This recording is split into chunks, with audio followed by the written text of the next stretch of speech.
काय राव तुम्ही धोतराच्या धंद्यात भरपूर कमावलं, पण बाईच्या म्हणायचं, गड्याच्या म्हणायचं, नक्की कशाच्या म्हणायचं? नादानं तुम्ही लुगड्यात नाही म्हणता येणार, लुगड्यात नाही म्हणता येणार. तुम्ही कशात तरी गमावलंत. नमस्कार मित्रांनो, मी मराठी माणूसपदी. अशा काही गोष्टी अचानकपणे आढळतात. कुठं किरीट सोमय्यांचा काय उघडा व्हिडिओ काय येतो, कुठल्या मंत्र्याच्या बाईबरोबरचे संबंध काय बाहेर निघतात आणि तो खरात बाबा असल्या काही गोष्टी करतो की म्हणजे ह्या सगळ्या गोष्टी ऐकून आणि त्यातल्या त्यात हे राजकारणी जेव्हा सामील होतात ना, हे ऐकून तर खरोखर तळपायाच्या मस्तकात जाण्याचा विषयच नाही काही. ते सोडून द्या, ती अशी जाते त्यांच्याकडे बघून अशी जाते, कारण त्यांची लायकी आहे ना, लायकी राजकारण्यांची ती अशा पद्धतीची आहे.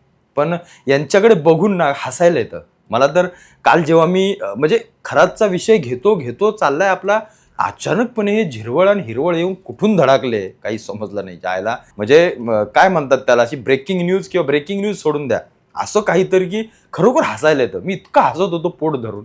आणि जोपर्यंत मला हे कळत नव्हतं किंवा कळलं नाही की तो तृतीयपंथी आहे, तोपर्यंत म्हणजे मला वाटतं ती कोणी स्त्री वगैरे असेल, लॉजवरती कुठल्या सापडलं असेल आपली झिरवळ काका. फार मोठे दिवंगत नेते, दिवंगत नाही, फार मोठे नेते, लोकनेते आपले झिरवळ काका जेव्हा सापडले तेव्हा मला असं वाटलं की कुठेतरी लॉज बीचवर गेलं असेल म्हातारं. पण यांनी तर थेट एका तृतीयपंथीयाला झोपवलं. ही बातमी जेव्हा संपूर्ण सोशल मीडियावरती पसरली, व्हिडिओ त्याच्या पसरल्या, लहान लहान मुलं पाहत असते, अरे बापरे, हे तर टोपीवाले आपले झिरवळ काका विधानसभेचे उपाध्यक्ष की काय होते, मंत्री आहेत. अरे बापरे, काय मोठा कारनामा केलाय विधानसभा, त्यांच्या क्षेत्रामध्ये काय विकास चाललाय, काय भयंकर विकास. नरहरी झिरवळांसारखा एक जुन्या मतांचा माणूस, म्हणजे माझ्यासारखी टोपी. आता माझ्यासारखी टोपी म्हणजे काय, ही टोपी मराठी माणसाची, आपल्या वारकऱ्यांची, आपल्या महाराष्ट्राची अस्मिता असणारी. जसा आपला फेटा आहे जो आपलं शौर्य दाखवतो, तशी ही टोपी आपली वारकरी परंपरा दाखवते. त्या टोपीच्या खाली हा बाबा काय काय करतायत. म्हणजे मला आता मी टोपी घातल्या पण मला असं कधी कधी वाटतं, चायला ह्या आपल्याच लाईनीमधलं एखादं इकडे येऊन काय करतंय. या सगळ्या गोष्टी पाहता मनाला थोड्याशा वेदना झाल्या, थोड्याशा. म्हणजे एक गोष्ट लक्षात घ्या, या झिरवळांचं वय मला वाटतं 60च्या पुढं असेल, 60च्या आसपास किंवा 60च्या पुढं असेल. 60च्या पुढे गेल्यानंतर माणसाचा हातपाय हलत नाही, त्यांचं काय काय हलतं मला काय समजत नाही. एवढी ताकद यांच्यात अजून कसली काय राहिले. बस शिलाजीत खातात की काय. एखादा मंत्री आम्ही निवडून दिलेला, एखादा मंत्रिमंडळामध्ये बसलेला मंत्री, शासकीय त्याच्या कुठलं ते राहण्याचे काय ठिकाण असेल किंवा ते कुठला बंगला असेल किंवा काय दिलेलं घर असेल, त्याच्यावरती पार्टी काय करतो, एका तृतीयपंथीयाला सोबत झोपवतो काय, त्याचा व्हिडिओ व्हायरल होतो काय. या सगळ्या गोष्टी महाराष्ट्रासमोर आल्यानंतर अनेक जण त्यांच्यावरती टीका करतायत. आता या विषयाला दोन्ही बाजून पाहूया.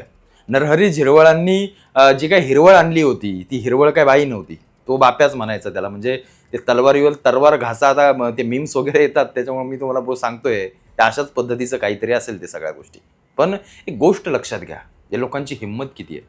या लोकांमध्ये मंत्री आहे, आपण जर एखादी गोष्ट लीक झाली किंवा बाहेर पडली तर आपली इज्जत जाईल, या गोष्टी त्यांना काही आहे का? निश्चित नाही आहे, खरंच काही नाही आहे. जर असं असतं ना, जर असं असतं तर खरात सारखी माणसं मोठी झाली नसती. जर असं असतं तर ही अशी लोक सगळ्या मंत्र्यांसोबत उभे राहून फोटो काढले नसत्या लोकांनी, एवढी हिंमत झाली नसती यांची. आता एक गोष्ट लक्षात घ्या, तुम्हाला मी सरळ स्ट्रेट फॉरवर्ड सांगू का, मी जेवढं फिरतो पाहतो, मला जेवढं समजतं ऐकायला येतं, हे सगळे राजकारणी आहेत ना, हे लॉज चालवतात, डान्स बार चालवतात. हे रात्र डान्स बारमध्ये बसतात. वेगवेगळ्या चोखंदळ मुलींचा यांना शौक असतो, दारूंचा यांना शौक असतो. जे जे काही करता येईल ते ही घाणेरड्या गोष्टी करतात. यांच्या हे जरी जाऊ शकले नाहीत ना तिथे, मंत्री संत्री कोण आमदार काय जे काय असतील ते, यांचं बायकांकडून काय यांच्या काय भागत नसावं बहुतेक, पण यांना बाहेरच्या गोष्टींमध्ये बराच शौक. मग ह्या पोरी मागून घेणं, मग त्यांना त्यांच्याबरोबर मजा करणं, कुठं फार्म हाऊसला जा, यांचे फार्म हाऊस असतात, इकडं तिकडं सगळं चालू असतं यांचं. कार्यकर्त्यांना सप्लाय करा, या सगळ्या गोष्टी चालतात. हे राजकारणी हरामखोर आहेत. तुम्हाला एक सांगतो मी, तुम्ही निवडून दिलेला एकही माणूस तुम्ही ठामपणे सांगू शकत नाही की हा चांगला आहे, याच्याबद्दल मला कोणतीच शंका नाही. हा अत्यंत धुतल्या तांदळाचा आहे, नाही असा एकही सापडणार नाही. कोणी ना कोणीतरी कुठून ना कुठून तरी माती खाल्लेलीच असते. कारण हे क्षेत्रच तसं आहे. राजकारण म्हटलं की बाई, पैसा, दलदल, चिखल, घाण, या सगळ्या गोष्टी इथे येतात आणि त्या सगळ्या गोष्टींमधून हे राजकारणी सगळे जातात. आता दुसरी बाजूकडे येऊया. नरहरी झिरवळांनी तो बाप्या कोण असेल, किन्नर असेल, त्याच्यावरती कुठला बलात्कार केला नाही आहे, त्याच्यावरती कुठला रेप केला नाही आहे. तो त्यांचा वैयक्तिक प्रश्न आहे, या मताचा मी पण आहे, तो वैयक्तिक प्रश्न आहे. पण तुम्ही शासकीय गृहावरती नेता, तुम्ही तिथं जाऊन या सगळ्या गोष्टी करता, ते थोडंसं खटकतं आणि ते थोडंसं खटकलं पाहिजे. तुम्हाला आता 60व्या वर्षी 70व्या वर्षी काय जे काही कुठं घालाघाली करायची, काय करायचं आहे ते तुम्ही झकमारा करा, पण शासकीय कोणत्याही गोष्टीवरती नाही. तुम्ही ज्या पदावरती बसलाय ते तुम्ही पदाचा राजीनामा द्या, तिथून तुम्ही बाहेर पडा. तुम्हाला असे किती किन्नर पाहिजेत ते असे रस्त्याला टोलनाक्यांच्या इकडे तिकडे शहरांमध्ये कुठे काय भेटतात असे ढेगाण पडलेत, याच्यापेक्षा सुंदर पडलेत, याच्यापेक्षा सुंदर पडलेत. ते तुम्ही तिकडे जाऊन घ्या, तुम्हाला काय करायचं ते करा. पण सरकारचं, महाराष्ट्र शासनाचं, राज्याचं नाव खराब झालंय संपूर्ण देशामध्ये. त्या खराबच्या प्रकरणानंतर जेव्हा असा मंत्री एखादा सापडतो तेव्हा आपसूक सरकारवरती बोटं आणि सरकारकडे पाहिलं जातं, घाणेरड्या नजरेने पाहिलं जातं. छत्रपतींच्या राज्याचं सरकार काय करतंय, बाया फिरवतंय, किन्नरांसोबत झोपतंय, हे असलं ऐकून राग येतो.